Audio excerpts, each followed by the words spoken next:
আমার হাতে করা এই চটপটি রেসিপিটা আমার বাসার সকলেই খুব পছন্দ করে। আসসালামু আলাইকুম, সবাইকে শাহনুজ ডেইলি কিচেনের পক্ষ থেকে স্বাগতম। আশা করি সবাই খুব ভালো আছেন, সুস্থ আছেন। প্রথমে আমি হাফ কেজি চটপটের ডাল সারা রাতের জন্য ভিজিয়ে রাখবো। তারপরে এটাকে আমি সিদ্ধ করে নেব। প্রথমে পরিমাণ মতো পানি দিয়ে দিলাম, তারপরে দিয়ে দিলাম সামান্য একটু হলুদ গুঁড়া জাস্ট কালারের জন্য, 1 চামচ মরিচ গুঁড়া, 1 চামচ তেল রাখা মরিচ গুঁড়া, আর সামান্য জিরা ধনিয়ার গুঁড়া, আর পরিমাণ মতো লবণ দিয়ে এটাকে আমি প্রায় সুন্দর মতো সিদ্ধ করে নেব। যতক্ষণ পর্যন্ত সিদ্ধ হয়নি ততক্ষণ পর্যন্ত এটাকে জাল করে নেব। আর আগে থেকে আমি কিছু আলু সিদ্ধ করে নিয়েছিলাম, সেটাকে একটু আদা ভাঙ্গা করে দিয়ে দিলাম। এতে চটপটিটা খেতে অনেক মজা হবে।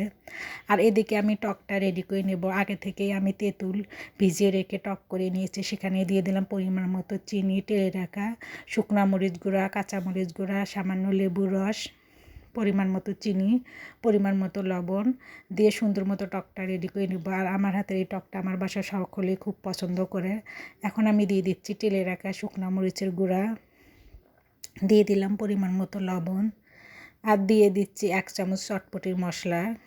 এতে টকটা খেতে অসম্ভব মজা হবে এবং কালারটাও অনেক সুন্দর হবে।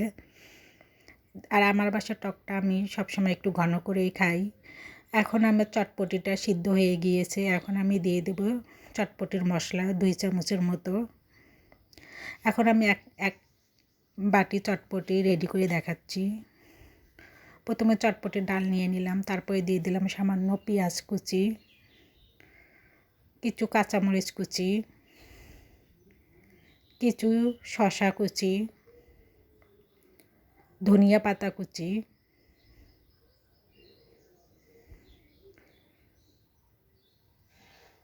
আর কে কে এরকম চটপটি খেতে পছন্দ করেন অবশ্যই কমেন্ট বক্সে কমেন্ট করবেন, কারণ আমার বাসার সকলেই তো চটপটি খেতে খুব পছন্দ করে।